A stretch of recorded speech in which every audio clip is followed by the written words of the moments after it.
so I love these longer practice videos because it's giving you a little bit more insight into how to dive deeper into movement versus, okay, well, I did that movement and now I'm going to do the next one and now I'm going to do the next one. But what that really trains you to do is not really dive in deep and get really, really excellent in being in tune with your body when you want to create that movement, right? And so I love these videos because they're allowing you to actually just kind of settle in to one singular focus.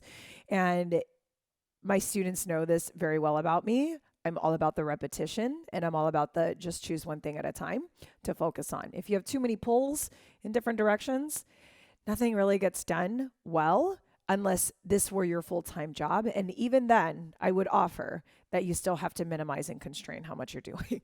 So we worked on earlier the shoulder shimmy coming into the hip shimmy and then your hip shimmy coming into your shoulder shimmy. So the thing I was going to mention in the other video, but it's not in this one.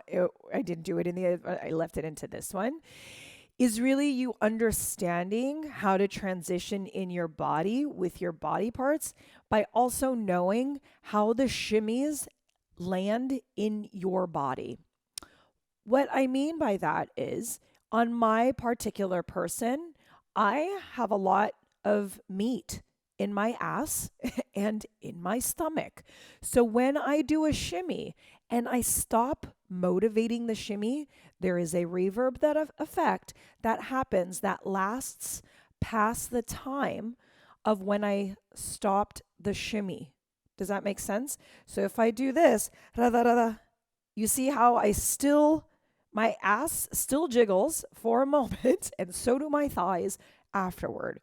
If you are someone who has less, I'm just going to offer jiggle. If you have less jiggle on your body, because I don't want to say thinner or larger, because you can be a multitude of sizes and be really tone. That is a whole different story. But if I don't have like all of this tone all of the time in like my thighs, which is totally fine. I love my body, right? And I also know how to work with it. So this is one of the key things that I teach you as my student, especially when you are in my classes. You work with your body, work with your body. So if you don't have a lot of aftermath of your movement, because some people who are toner don't have a lot, they have to work harder on some of their shimmies in some ways, and some don't, right? It just depends on how you engage your body and how it reacts because of your engagement. So why does that matter in this transition?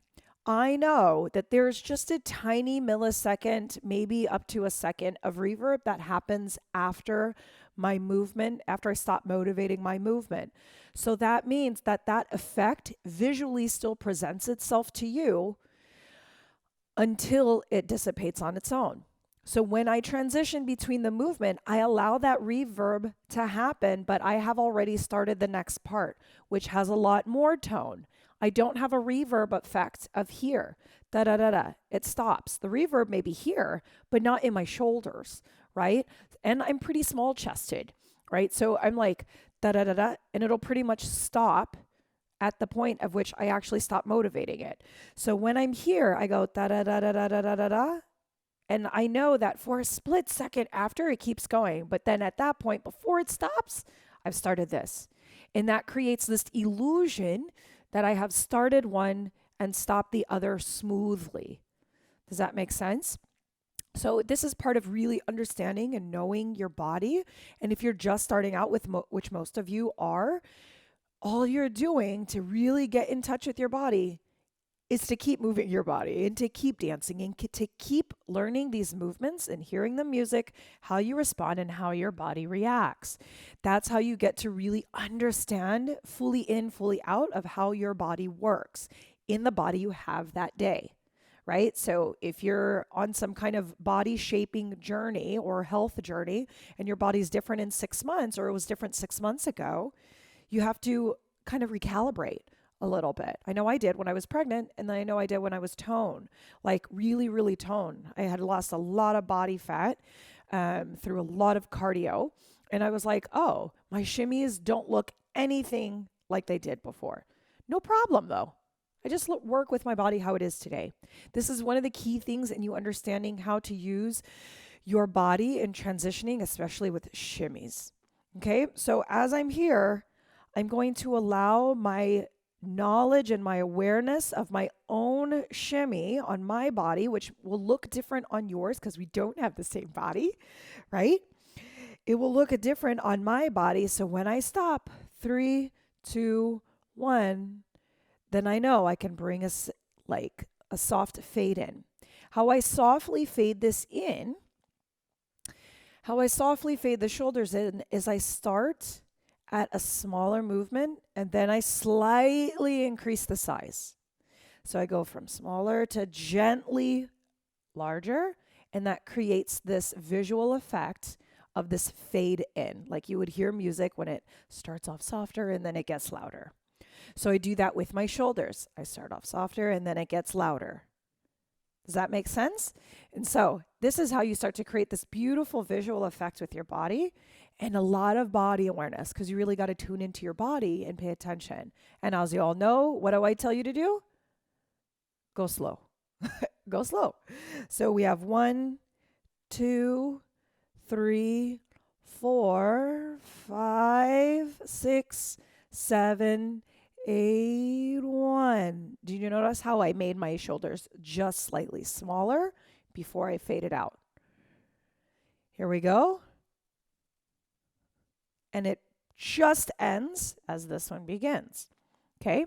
Again, 5, 6, 7, and 1, 2, 3, 4, 5, 6, 7, 8, 1, 2, 3, 4, 5, 6, 7, 8, 1, 2, 3, 4, 5, 6, 7. One more time and down.